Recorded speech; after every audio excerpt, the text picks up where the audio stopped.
Hey guys, Dislitter Magic here, back with another crazy overlooked but awesome card, and this one is pretty wild and also pretty overlooked because it's about $1, give or take. It's actually kind of hard to find. Like right now, Card Kingdom has one in stock. One. eBay only has 29 listings and a lot of them are foreign or foil, but even the foils are like 10 and under it seems. So overlooked but hard to get because it's a rare from Mercadian Masks, which came out quite a while ago. Now that's weird because it's hyper powerful, it's a commander card, and it is 5 generic, so no color identity. And this has got to fit with at least like a third of commander decks, I would say. So I'm shocked that this card kind of flew under people's radars, but if you have to ask why this card is awesome, then I'm going to ask why you have a brain if you're not using it. The answer is quite simple. Monkeys. Monkeys are awesome. What's even better than monkeys? A cage full of monkeys. So this is an artifact, you just drop it into play, it sits there for 5, does nothing, but when a creature comes into play, sacrifice Monkey Cage, and then put into play a number of 2/2 green ape creature tokens equal to that creature's converted mana cost. So, if you summon a 5 cost, you get 10 power worth of 5 distributed creatures. That's pretty good. But it is the very next creature that comes into play, including tokens. And if they counter your creature summoning spell, the CMC doesn't matter. It has to actually come into play. So you got to do it right. But I mean, if you bring in one kind of fatty creature, like, maybe your commander, maybe just, something big and green, who knows? Or heck, maybe just summon like a big 8-cost demon that you've been, waiting for the right mana for. And boom, 16 power worth of monkeys. I mean, that ain't no joke. Now let's say the only card left in your hand is like a 3 CMC creature. Well, throw it in, you get 3 monkeys. I mean, now you've got an army of 4 things to chump block with until you draw something better. Now that said, I mean, you just paid 5 for this, how much do you really have left? And there's one important little detail you might have picked up on.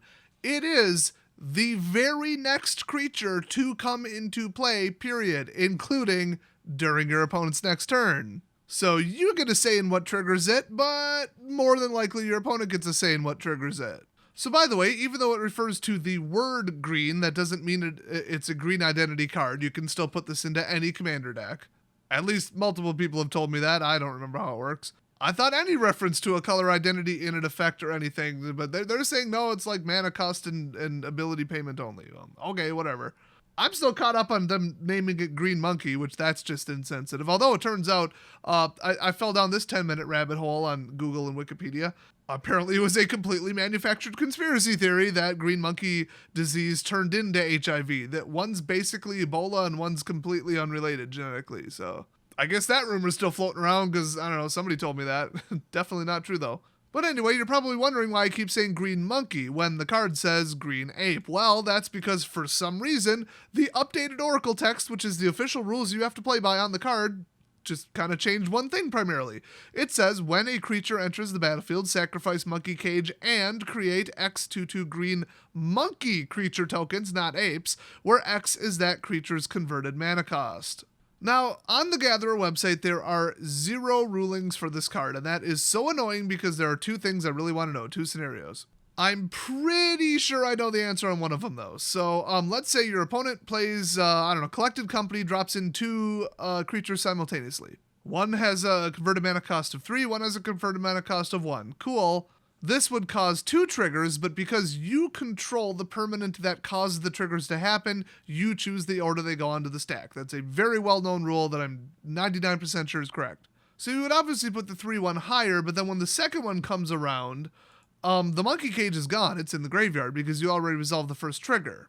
But the trigger is still on the stack. So it says, sacrifice Monkey Cage and create X 2/2 green monkey creature tokens. That word "and" really makes it sound like the first part doesn't have to happen, but usually if you fail to sacrifice something, the entire rest of the ability fizzles, but I'm pretty sure that only applies to costs, so I think you're in the clear on that one. So if an effect causes, 10 creatures to come into play all at once simultaneously, you get 10 triggers, you get a buttload of monkeys, assuming that they have a CMC of above 0. So I don't think it's important that the cage still be there, you just need the triggers to exist. Once they're on the stack, they resolve, that's it. I could be wrong about that, but, I mean, that's why rulings exist, and, well, they don't, so, oops.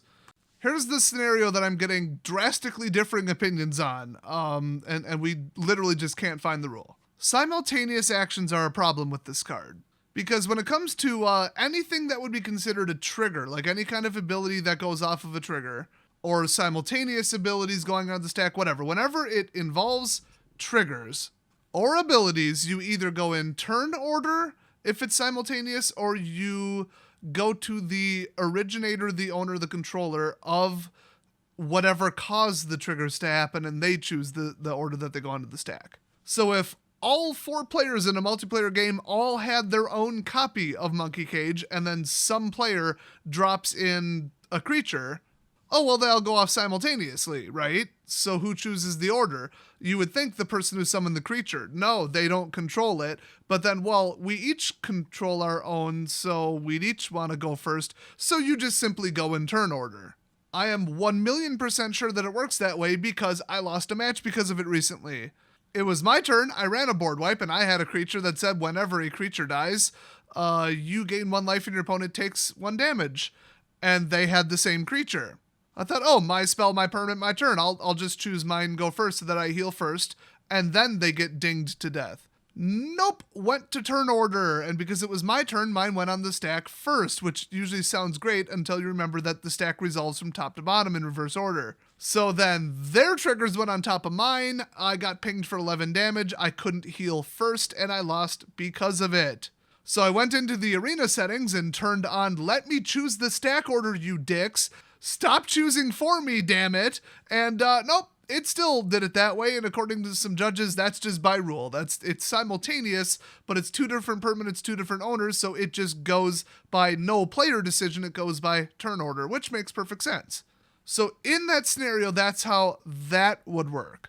Now we've got another fun little oddity where triggers on permanents can go off in reverse chronological order logically for absolutely no reason other than Wizards decided to make the game work that way. It's a functional thing that makes cards work that have ETB effects, so like I get it. So if you have a card that says when this creature enters the battlefield, your opponent takes 2 damage. Logically, that ability should never be able to go off because it's the ability of a permanent and it can't go off while it's on the stack.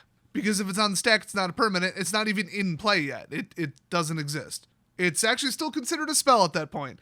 So once it has been brought into the battlefield, now you have the ability to trigger that. Now you have a permanent with a triggered ability that says, when this enters the battlefield, do this, except at that point, it already entered the battlefield, but anytime before that, it's not in the battlefield yet to have that trigger go off. So Wizards just said, because we said so, and made the rules work that way, so it can like resolve in chronological order, like it doesn't really go off while it's still on the stack, but it kind of does. It's considered simultaneous, and because it's simultaneous, oh, well, the active player controls it and they can stack it, except that's not the relevant rule either. There just is a rule that just says this kind of works. Here's the problem. I couldn't find that rule. So if you're in a multiplayer Commander game and one of your opponents plays Show and Tell, that is the scenario from hell. Each player simultaneously puts into play their choice of a land, an artifact, a creature, or, I don't know, enchantment or something like that. In fact, the ruling on the card Show and Tell says these come into play simultaneously, not the person controlling the spell gets to order them. So what's the relevant rule here? Because if you choose Monkey Cage as your thing that you're putting into play, is it the simultaneous but I guess you can play it backwards rule? Or is it the trigger stack rule, whoever controlled the cause of it, which I don't think so. Or is it the, I don't know, it's simultaneous go and turn order thing?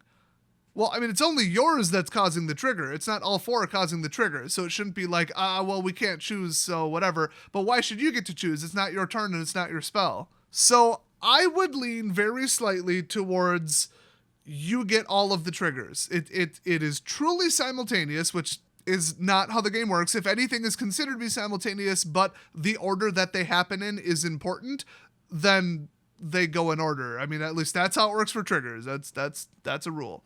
If somebody says something happens simultaneously, it's just because they don't care what order it happens in because it's irrelevant, so they treat it like it's simultaneous. They weren't forced for some reason to pick the order that they happened in. So I'm going to say if somebody plays show and tell and 3 players choose a creature and you choose the cage, that you would get all 3 triggers for all 3 creatures.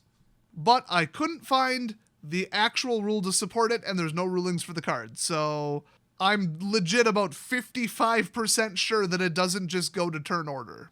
That said, I'm 45% sure that it does go to turn order. And let's just say not everybody agrees that I talked to about this. So have fun with that scenario. Hopefully it never comes up, but otherwise, outside of weird anomalies like that, I think this card is absolutely fantastic.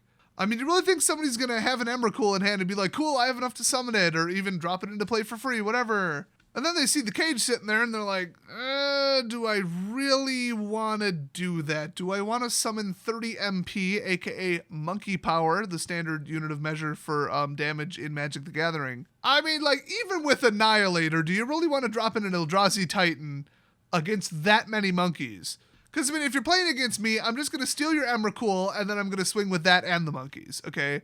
So it almost forces your opponents to, like, wait until they have something less valuable to drop in. So the more powerful their deck and the more powerful the cards in their hand left are, which by the time you have 5 mana to drop this into play, probably all their cheapo 1, 2, 3 stuff is gone. But can they afford to, wait turn after turn after turn for some weak, pathetic card to show up just to, like, spike your monkey thing? Or are they going to waste a removal on it? Or are they going to just say, screw it, I'm dropping in my 5 cost and I'll just deal with 5 monkeys? Which probably not. That's 10 damage. It's distributed. You have to block it 5 times. Good luck. I mean, what are you going to do? Drop in your giant creature and then immediately board wipe? I mean, that's not very productive. Just hold the creature. Although if your opponent waits until your next turn, you could drop in something that costs like 8 and it would be worse. Maybe they should just rip off the band-aid now and summon their giant powerful creature. But maybe they see that you have no cards in hand, so they know that you can't necessarily bring out something bigger. Oh, wait, don't forget about the commander. So this card is just such a hilarious troll card. It's just a sheer, like, landmine time bomb of pure monkey power. I love it, buy it, put it in your deck, and then don't play show and tell. I'm convinced literally nobody knows how it actually for sure works. Or, play the cage, then play show and tell. Then nobody's confused about how that works. So anyway, this card's a real barrel of monkeys. Okay, you knew that pun was coming. Thanks for watching, and I'll see you guys next video.